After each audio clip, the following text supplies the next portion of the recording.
یہ ایک تلخ حقیقت ہے جو ہمارے تعلیمی نظام کے پیچھے چھپے استحصالی چہرے کو بے نقاب کرتی ہے۔ اس دردناک کہانی کو ادبی اور مؤثر انداز میں ذیل میں دوبارہ تحریر کیا گیا ہے۔ علم کا چراغ یا مجبوری کی بھٹی، ایک استاد کی پیٹرول پمپ تک کی مسافت۔ پیٹرول پمپ کی تپتی دھوپ میں ایک معصوم سی بچی کو پیٹرول ڈالتے دیکھ کر تجسس نے سر اٹھایا۔ میں نے قریب ہو کر پوچھا، بیٹا، یہاں کام کر کے تمہیں کیا مل جاتا ہے؟ اس نے نظریں جھکا کر سادگی سے جواب دیا، انکل، 30,000 روپے۔ میرا ذہن اس کے مستقبل کے بارے میں سوچ کر پریشان ہوا تو میں نے مشورہ دیا، بیٹی، تم پڑھی لکھی لگتی ہو، کسی اسکول میں پڑھا کیوں نہیں لیتی؟ اس سوال پر اس کے چہرے پر ایک تلخ مسکراہٹ آئی اور اس نے جو جواب دیا وہ ہمارے معاشرے کے نام نہاد تعلیمی تاجروں کے منہ پر ایک زوردار تماچا تھا۔ انکل، میں پہلے اسکول ٹیچر ہی تھی، وہاں میری تنخواہ صرف 6,000 روپے تھی۔ صبح سے دوپہر تک اسکول میں ہڈیوں کا گودا جلاتی اور شام کو گھر آ کر بھی وہی اذیت جاری رہتی۔ کبھی ٹیسٹ پیپر بناتی، کبھی امتحانی پرچے چیک کرتی۔ حیرت کی بات یہ ہے کہ ان پرچوں کے لیے کاغذ بھی مجھے اپنی جیب سے خریدنا پڑتا تھا، مگر معاوضہ ایک ڈھیلا نہ ملتا۔ اس نے ایک لمبی آہ بھری اور سلسلہ کلام جاری رکھا۔ کئی سال تنخواہ نہیں بڑھتی تھی اور اگر کبھی اضافہ ہوتا بھی تو محض 400-500 روپے۔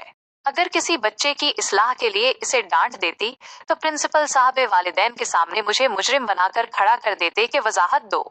حد تو یہ ہے کہ اسکول مالکان گرمیوں کی چھٹیوں کی تنخواہ دبا لیتے تاکہ ہم کہیں اور نہ جا سکیں۔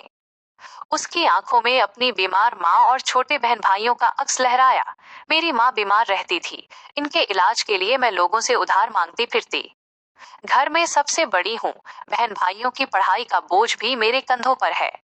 انکل، یہ اسکول کے مالکان کیا جانے کہ وہ ہمیں پورے مہینے کی جتنی تنخواہ دیتے ہیں اس سے زیادہ کا پیٹرول تو ان کی گاڑیاں لاہور کے ایک چکر میں پھونک دیتی ہیں۔ پھر اس نے اطمینان سے پیٹرول کی نوزل واپس اسٹینڈ پر رکھی اور کہا، انکل، یہاں مجھے عزت سے کھانا بھی ملتا ہے اور ضرورت پڑے تو مالک ایڈوانس بھی دے دیتا ہے۔ میں یہاں زیادہ سکون میں ہوں۔ اس کی باتیں سن کر میرے ذہن میں قرآن پاک کی وہ آیات گونجنے لگیں جن میں اللہ تعالیٰ ایسے لوگوں کا ذکر فرماتا ہے جن کے پاس آنکھیں ہیں پر وہ دیکھتے نہیں، کان ہیں پر وہ سنتے نہیں اور دل ہے مگر وہ محسوس نہیں کرتے۔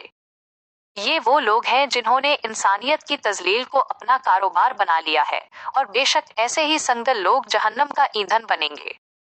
حاصل کلام، یہ محض ایک لڑکی کی کہانی نہیں بلکہ ان ہزاروں اساتذہ کا نوحہ ہے جو نجی تعلیمی اداروں میں جدید غلامی کی زندگی گزار رہے ہیں، جہاں علم کی شمع روشن کرنے والوں کی اپنی زندگی اندھیروں میں ڈوبی ہوئی ہے۔ کیا ہم ایک ایسے معاشرے میں زندہ ہیں جہاں پیٹرول بھرنا علم بانٹنے سے زیادہ معتبر اور منافع بخش بن گیا ہے؟